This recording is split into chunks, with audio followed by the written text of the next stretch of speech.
everyone, my name is ZeBirdBrain, and today we are still talking about Master Controller. Ooh. So last time I showed you how to make a cool, like, Dragon Ball thing. And to do that, we use the Grid Master Controller. But there's more than the Grid Master Controller. Actually, Master Controller comes into different kinds. If you want to see them, you can just right-click in your toolbar, get the Master Controller toolbar, this one, and you're gonna see all these lovely little icons. Alright, so the one I've shown you last time quickly was the Grid Wizard. But there's more than just a Grid Wizard. There is the Slider Wizard, the Grid Wizard, and the Stack Wizard. And they're all great for different things. Like, the Grid is not better than the Slider, and the Slider is not worse than the Stack. They have very specific jobs. So today I'm going to show you how to use the Slider Wizard. So the Slider Wizard is actually kind of my favorite Master Controller because it's just so quick to do. And I'm going to show you how you can use it in your rig. Alright, so today I'm still going to use Woo, my cool Dungeon & Dragon character. It's a 180 rig. Because it rotates from left to right, and I can do it with my Master Controller. The Slider Master Controller is great because you don't need to have a fully rotating rig for it to be useful. You can use the slider to move your character from left to right, even if it's a basic rig. So I'm going to show you here by getting my transform tool and just moving my full body rotation. So now it moves my whole character like that. And this is a rotating rig, so it means that it's just using the form. Like, there's only one drawing per piece and it moves with the formers. That's how it rotates around. Okay, but you don't need that for Master Controller. People need to stop thinking Master Controllers are just for rotating rig. So the slider is pretty easy. All you need to do is do in advance your poses. So I'm going to show you how I did it for my eyes. So I'm going to zoom on this pretty face. And here I made a quick blink, blink, blink. And you know, it's a cool blink, but it did take me a while to do it because there's so many little points to move in these eyes. Get them to like close and be like super cute and stuff. It was fun to do it once, but you know, like if I have to do it every 5 seconds in my animation, it's not gonna be fun. So then with my slider, it means that when I get to animation and I want my eyes to blink, I can just use my little slider and blink the eyes. Here I have a blink with my eye shape, and I also have a blink with the eye and the eyebrow, because you know, sometimes you just need one or the other. Okay, so super easy. You just have to do your frames in advance. That, and then I'm going to enter my eye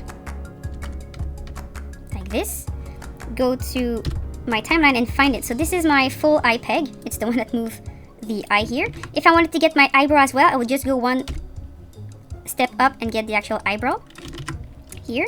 And then I need to have my peg collapsed because I want to get every bit of animation that is from the highlight of the eye to the eyebrow. All I have to do is to click and drag, because this is all the section I want to have for the blink. I'm going to click and drag.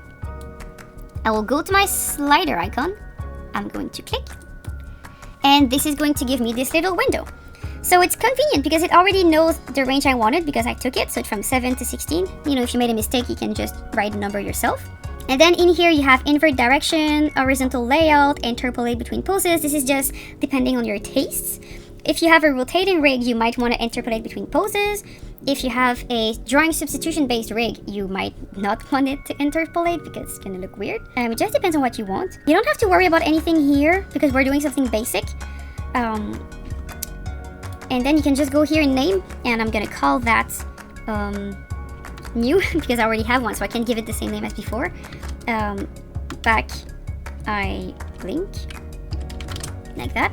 The reason why I say back is just because of an old convention that like the left side of the screen was the front, just because of how it would look in quarter front, and then what is on the right side will be the back. It's just an old convention that I like to keep. Some people go with 01 or 02.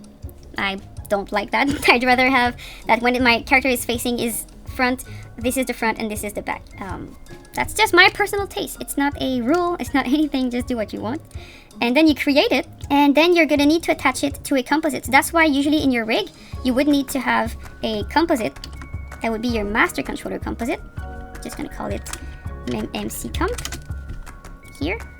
I'm gonna attach it here. And usually this would be in your rig, okay? I'm just doing a quick tutorial here.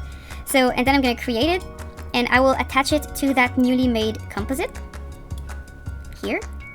And then when I press OK, it will ask me to write a script. This is all the other controller I have in my character, by the way. And then I'm going to press save. And that's it. Then you can just close the window. And you have your new Master Controller. It should appear somewhere right here. There you go. If you want to move it, you can just put a peg on it. And just place it where you want. I'm going to put it here. Alright, so this is my new master controller. It looks ugly compared to my other pretty wonderful rainbow colored master controller. So I'm also going to show you how to personalize it a little bit. I'm going to go to the node view, go here, press on the yellow square to find the settings. You know, there's lots of things like play and stuff. Like, don't worry about all that. Just go to the attribute.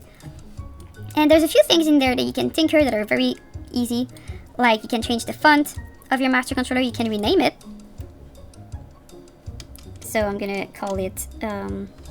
eye blink. Oh, it's my back eye blink. You can change a few other things, and you can change the color here. So the frame color, you can change it to something else. Maybe like a cool pink. And then the slider can be another color like that. And it's just cool to play with. Gorgeous! So yeah, there's many ways to just personalize it. And by the way, the label will not update unless you hide it and show it again, which will allow me to show you how to show your master controllers. So to show it, just click on it in your node view and show it using show controls, and you can hide it by hiding the controls, or you can find it in that view. Don't forget to refresh it, and it should be somewhere here. There it is. You can click here and just show it up. To get that view, it's pretty easy. You just go to the plus sign and you find the master controller view. Alright, so that is some easy ways to make your slider master controller appear. And by the way, I'm going to give you a little tip here. If you do a blink and stuff like that, I always prefer to just use the deformers and not the peg to do my blink. And this is because then my blink will work no matter where my character is facing. So even if I take my master controller here and I move my body to someplace else, I can still use my blink.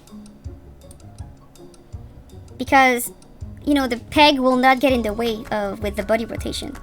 So then if I change this, I can still move my body and it's not going to affect my peg, because when I did the body rotation, I didn't take into consideration the deformers. They didn't have any keyframes. So yeah, that's the slider master controller. I hope you have fun, and if you want to have more details, check the documentation, because I only have 5 minutes. See you!